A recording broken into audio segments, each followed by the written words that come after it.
jam hire mon bandiraɓe tedduɓe musidɓe sehilaɓe dingiral jamma bela Allah yurmo musidɓe men jalli siyafo ɗum kanko dendagal maade julɓe garti ha hande e deftere sira nde gonnoɗen e dow mum wiyetende gurdam nulaɗo Allah Muhammad mo jame kisal goni mum tawi windi ɗum ko musidɗo men ceerno Harouna Sy joni garten ɗo koye damal nayɓal kettal makka e gol woni caggal mum koye hitande mabɓe jeetaɓere to Madina nulaɗo felliti nadde Makka horkiti ɗum e juuɗe heferede hinde Housa en sifodiri jaam e kisal e julɓe ɓe kono nden ɓe kaaɓi e hinde bakkinaɓe makkanaɓe balliti ɓen ha hewɓe maayi e Housa en ɓe tawi ko Ikirama ɗi Abou Jahali Safwan ɗi Ummiya Sohayla ɗi Amru gardino ɗen gueɗe Housa en ɓe golliti julɓe ɓe to Madina ɓen ɓe cifodirno ballodiral Mouhammad mo jami kisal goni mum o wiɓe ma Allah faabo on makkanaɓe paami ma ka haala yetto e nulaɗo te ɓen jogori ko wallude Housa en saabu kamɓe ɓe balliri bakrinaɓe ɓe paayi ɓe nuli Abou Soufiane yo ya ñaagoyo beele dawal duuɓi sappo cifodiral ngal ina tabi Abou Soufiane ko mawɗo makkanaɓe te ko esum nulaɗo mo jami kisal goni mum nde o ari Madina o jippi ɓiho hono Habiba ɓi Abou Soufiane nde o teɗani joɗade e sejade tan ɓiho bippi sejade nde o wi ɓiyam min ɓuuri sejade nde walla ko kayri ɓuurimi Habiba wimo nde ko sujade nulaɗo Allah mo jami kisal goni mum ko kañum joɗoro hen an nde wara ko sanamuji a wawa joɗade hen a alda e laaɓal ɗum nde fayani to moƴƴi ko rima nanodiral daña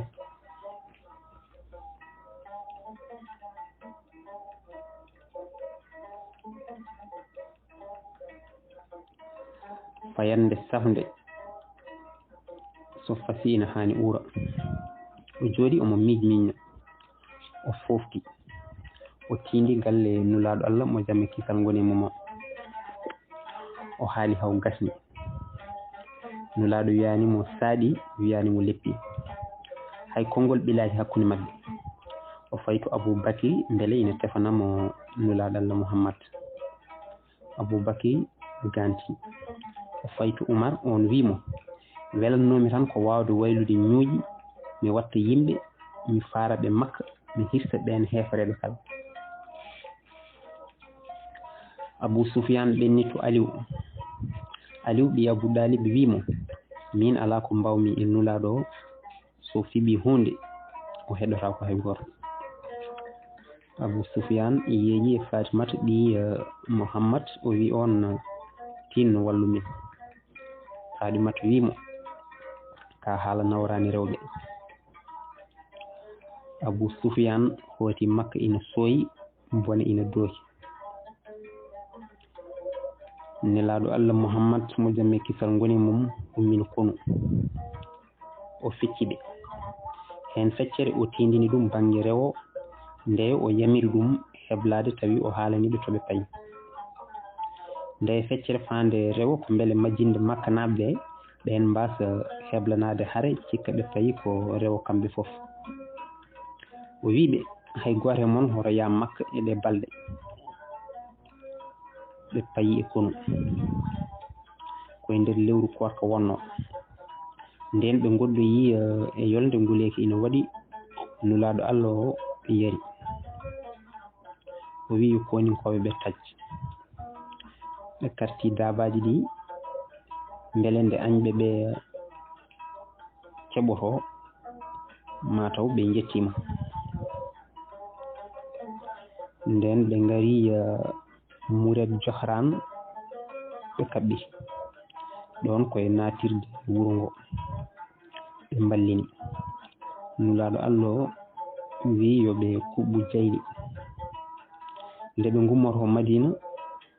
ko Abu Ruham Kalsum el Ifari lomtina gardugol juɓɓudi maggo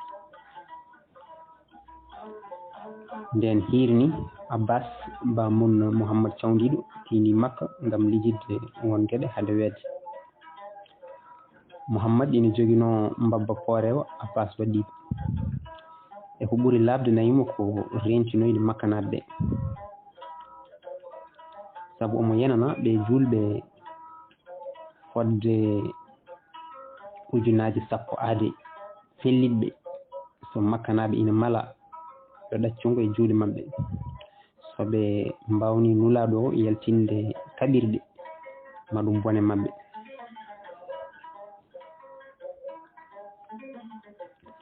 ɓe natiri banggue lawol Arafat e nder niɓɓere on natiri banggue Arafat e nder niɓɓere kanko Abbas o nani daaɗe yimɓe hen goto wi ko jibinami ko mi meeɗani yiide jeyli poɗɗini hewde e nder ɗe kalɗe goɗɗo wi ɗum ko jayli Housa en foti wonde fewjoɓe yande men ngam yoftade waraɓe mumen ɓe gada no wiiti kadi Housa en potani ni hewde ɗon tan Abbas heftini dande kalɗo o wimo bammum Handala onne heftini dande bammum Fadel wi ko woni Abbas wimo nulaɗo mo jamme kisal goni mum nana ara ina wondi e ujunaje 10 koninki ɗoftiɓe ɗum ɓe kulata on ngala e sembe wawde falade ɓe Abu Sufyan wimo holi feere joni noon o wimo feere ko wotere wadɗo ɗo mi nawma to Mouhammad so wona ɗum sa jaggama ka kirtete ɗo ara jaaden mi ñaago yo yaafe Abu Sufyan faami ko ni kisal heɓorto Abbas togginimo eɓe jaaha eɓe mbirto jayli e dente julɓe ɓe ina juula ɓe ina jangto Allah ɓe ro ina jewta ko wanno walla ko fayarde kala ɗo ɓe ngari so Abbas hettinama tan ɓe ɓenna ɓen ƴewtintako ni mo waɗɗini o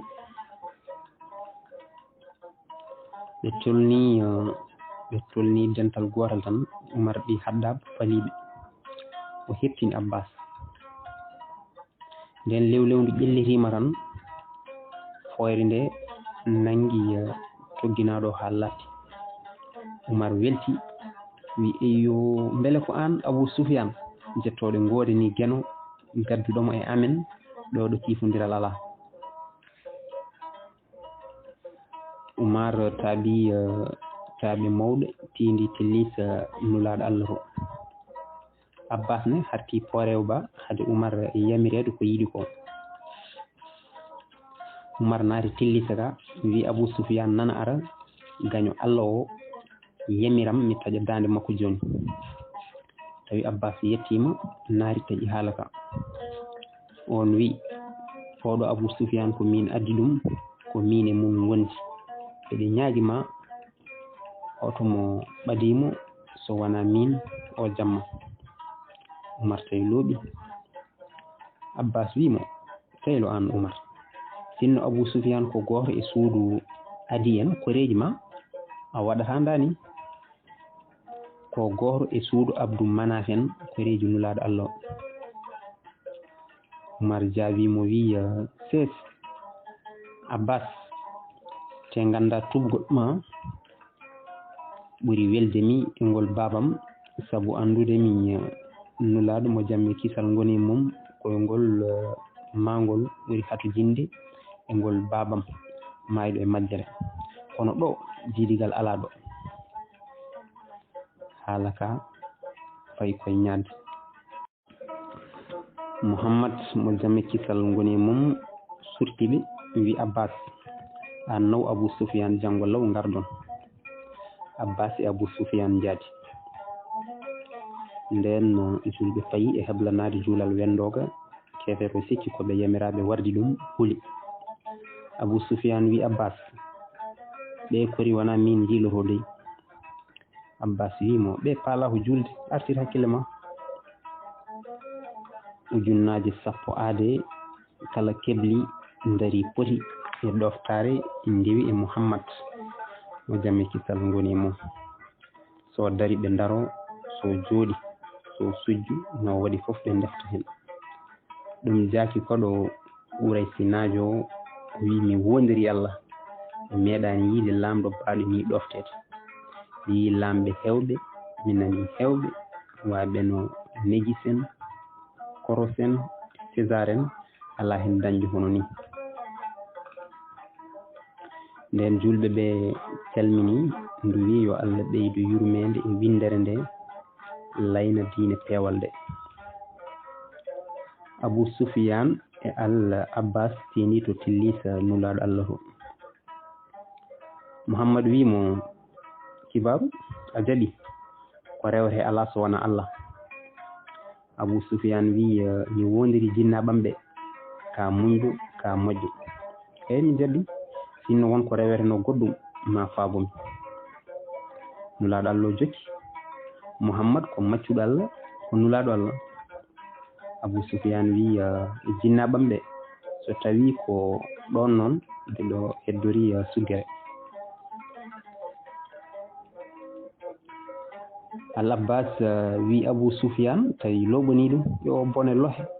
enyo setinde ha timma gongo walla mi itta faddungam go joni dande ma sama Abu Sufyan denni seeda wi nden no mbadantumi Uzza gondo gallamo Umar bi Haddab ina wonno to caggal tillisoro ina werti nofuru nden o nani Abu Sufyan ina lamdo no wadanta Uzza o wi warmo to yaltoyre to warmo to dusumaru Abu Sufyan felliti settini ha timmi dew hedo ala so wana Allah Muhammad ko nulaado Allah nulaado wimo sa yehi kala naado der galle mum deeji dadi gondo do suudu kaabo do dadi Al-Abbas nyumani Muhammad wi dum Abu Sufyan wi tinete wi kala naado galle makko ne dadi Muhammad wi Abu Sufyan kala naado galle maada dadi Abu Sufyan hoti Makka naabe tini julbe ngari be tini Abu Sufyan ko ton wali kambe fof be mbali angudi subaha be tombi mawdo mabbe o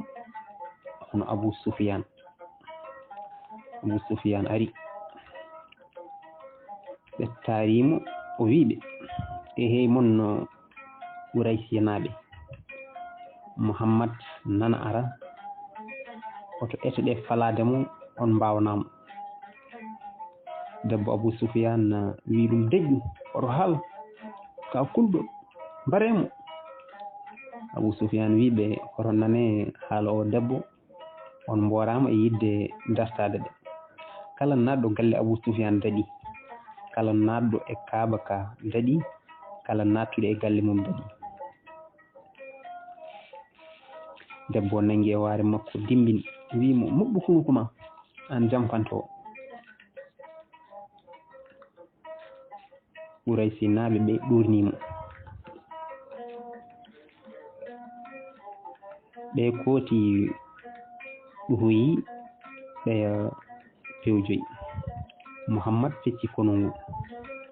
Ali bi Abu Dalib natir bangi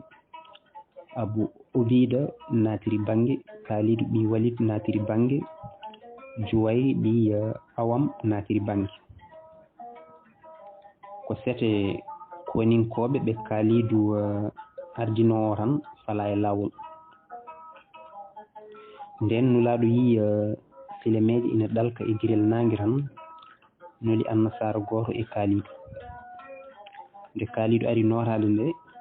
Mouhammad mettinanimo e haare nde o haɓa kaalidu wimo kamɓe gaddi amen haare min pooli ɓe kisa Mouhammad wi hoddiru Allah timmi ko Safwan ɓi Ummiya e Ikrimu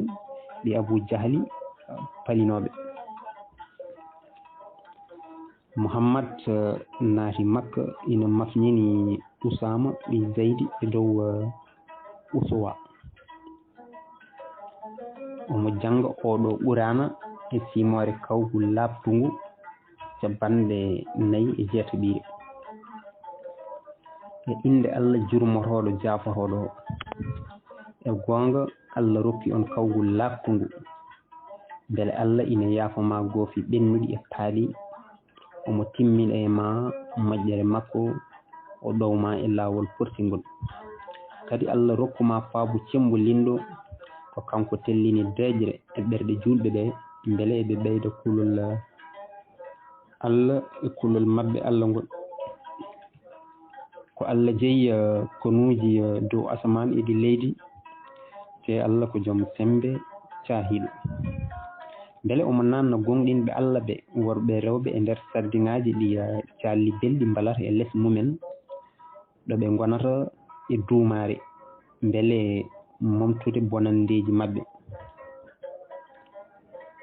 ɗum ɗo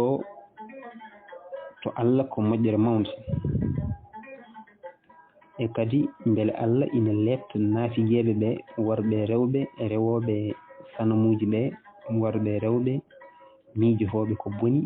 faade Allah yo musiba yane mabɓe Allah ina mettinani ɓe huuɗiɓe te ina heblani ɓe jaygue janje bonde Allah gonɗi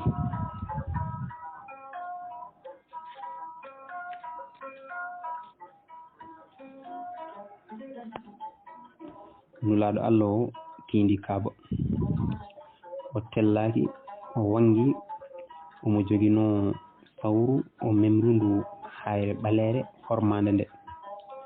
o naddi e Usama e Bilali ɓi Rabah e nder suudu Kaaba ndu tawi ɓe tellima e ngeloba ba o wi yo Usama ɓi Zeydi yaado e ndiyam on addi o tawi e nder mayru suudu Kaaba ndu fodde 360 sanam o tawi toon natal Ibrahima e Isa o momtiɗe buuɗi naɗɗo ɗe nata o duñiri jungo makko sengo sanamuji waɗi ojo ojo e moroñ moroñ ɗi keli kanji kala o wi kanko nulaɗo mo jaam e kisal ngoni mum gonga ari fenade firtima jagne fenade ko firtare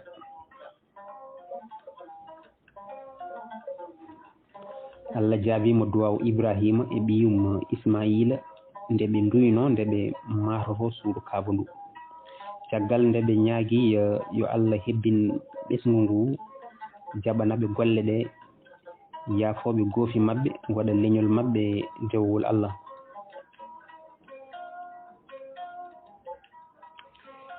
ɓe mbi simore ɗiɗe ɓiire nagge e inde Allah jurmotoɗo jafotoɗo o joomi amen nul goto e mabɓe beele ina jangana ɓe ayeje ma jangana ɓe deftere e peewal kadi laɓɓina ɓe sabu e gonga ko an woni joom sembe cahiɗo Allah gonɗi Hubal to hinkinino ardi sori mori sanamal gotal ina wonno to dow Kaaba to Mouhammad noddi Aliou wi ɗum pour mi yabbo e balaɓe maɗa mi yewta sanamo Aliou turi yiɗi turtade ronki nulaaɗo Allah o telli turi wimo yabbu e balabam jowta sanamere nde adi huli fawde koyɗe mum e balabe nulaaɗo Allah o Muhammadu wawnimo yo yabbu nulaaɗo Allah o haftude e saga to Aliou ɓi Abou Dalib wi nde o yumtinde cikkannomi ko somi ballima tan mi heɓat asmano ko sembe momi famani ɓamtimi hefereɓe makka ina ndaara ko mbiyanno allaji dandoji ko ina puse ina kele ina pitte ala ko mbawani koye mumen eɓe ndaara ko ɓe mbiyanno ko fenande ko ina arti ina ɓeydi wonde gonga no wonirno ni ina tawri fenande nde ɓe cikkanno ko gonga nde ina ɓeydi loode gonga moññi fenande kamɓe kala eɓe goni seedeji bolle puyɗe ɗe picca e nder mayru ha laaɓi ngasi nulaaɗo Allah mo jamme kisal goni mum fecci e kaaba he o wi jawateɗo ala so wona Allah mo ala ballediɗo o timmini fodore makko o walli nulaaɗo makko o sari añɓe makko makkanaɓe jaggaɓe ɓe wonɓe ɗon ɓe ganduɗa hande o mo tubani hen kala ko maccuɗo fawade e ñawore haare o wiɓe holi ko jorti ɗon mbaɗanmi on dental añɓe ngal ɓamti ka jaforoɗo min saabu ka moƴƴo ka ɓi moƴƴo o wiɓe mi yaafima on dimɗi kono yimɓe sappo ɓeeɗo natani e nden yurmede ɓen ko ɓe goo ko Abdoullahi ɓi Abi Sahar ɗiɗi ko Abdoullahi ɓi Katal tati ko Huwayris ɓi Nuays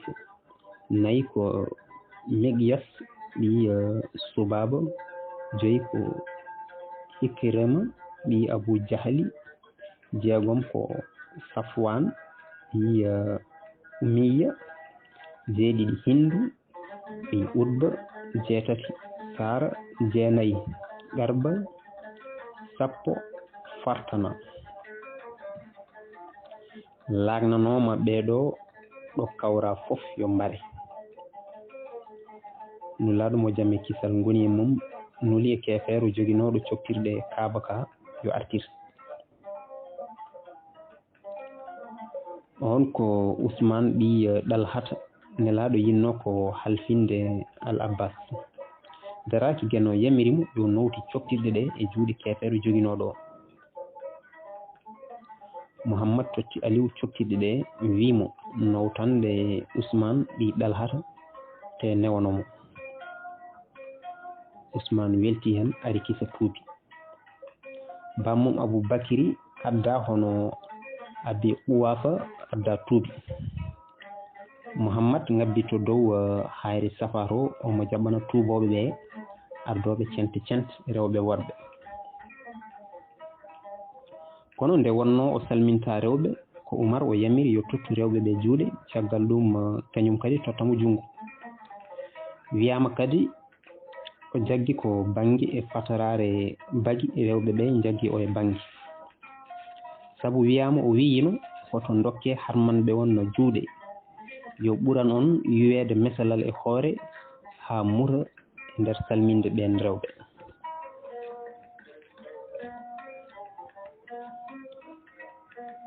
kala dokkodiraɗo junngo firti ko fiɓodiri e nulaɗo rewde Allah bajjo goto o tan debbo goto ardi e ɓen tuuboɓe omo murni haɗo heptineje nden o faami nulaɗo ko keptinɗomo o murti o wi ko min tigui Hindu ɗi Utba garmi ko ya yaafomi e moƴƴere maɗa ko o segno becce Hamza ɗakki heñere mum nulaɗo mo jamme kisal goni mum o yaafimo Hindu faati suudu mum o tawi toon sanam Uzza o wi ngal sanamal badngal ko minen tan puyno nde min jakori wonko mbawɗon fewnude o uni ngal unki buna o sokki ngal o moññiri ngal no simmi moññirte e newre Ikrima wi Abu Jahali nden janngu ngu waɗi jogitindi dande maayo woɗewo ngam taccude fay Afrique ko joom suudu makko addimo wimo ar hot Muhammad ene heewi yurmede o yaafimo hindu saka an ar koten Muhammad ma yaafa ko ɓenni ɓe garti Ikrama ari yaafa Muhammad wi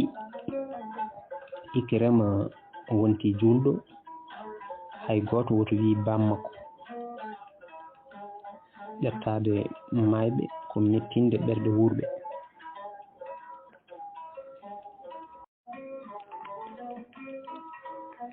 El Wasi ari barnoɗo Hamza yaafa Hobbar piinoɗo Zeynabu ɓi Muhammad tawi ina sowi ha maayi ari kamne nulaɗo wimo mi yaafimama kono wirnu giram ɗe Safwan yaafa Abdoullahi ɓi Abi Sahar ko miñum Umar ɓi Affan kamen jiidi yumma ko Ousmane addimo kissa nulaɗo sali huccude e nder ñagude Ousmane tefi ha juuti to sakket Muhammadu jaɓi nden ɓe jeehi Muhammad wi julɓe ɓe son jimi leeli jabde ko beele oɗon mbarammo ɓe mbi a fonno helde min yitere Muhammad mo jammi kisal ngoni mum o jaabi wi helde yitere ko hunde bonde te hananani nulaɗo Allah o